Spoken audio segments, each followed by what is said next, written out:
In other news today, the grave of terrorist leader Doku Umarov has been uncovered by Russia's Federal Security Service. It was found in the Caucasus region. Daniel Hawkins tells us more now about the man who was once Russia's most wanted. Doku Umarov's death was speculated on by media more than a dozen times since the year 2000. It was back in 2013 he was eliminated in an FSB operation, but no body was ever found. That's all changed today. A militant returning from Syria gave the information pertaining to the location of his grave.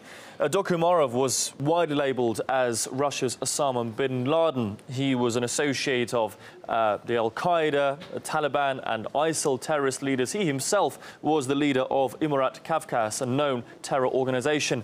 And he personally claimed responsibility for some of Russia's most horrific terror attacks in its modern history.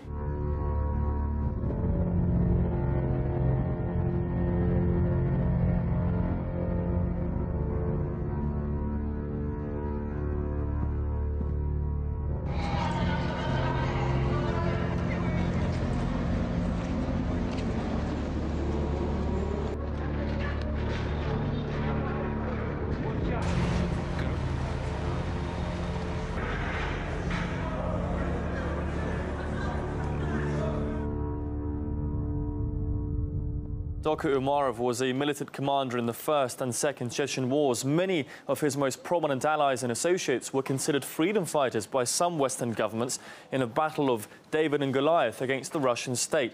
But after repeatedly targeting civilians, his status changed. He was put on terror lists not only in Russia, but also with Interpol, with the United Nations, Al-Qaeda and Taliban Sanctions Committee. Even the United States offered a multi-million-dollar reward for information leading to his killing or capture.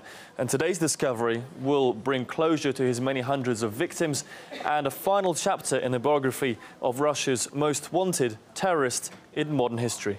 He was a very, very difficult person to track down.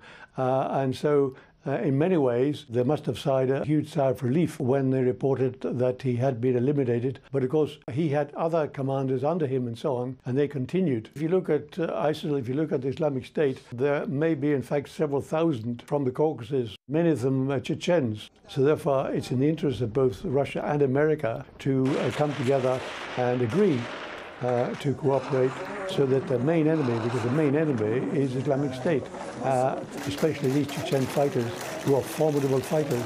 They're going to be difficult to defeat, but they have to be defeated in the end. So Russia and America have to collaborate. They'll have to seek ways of collaborating to ensure this happens.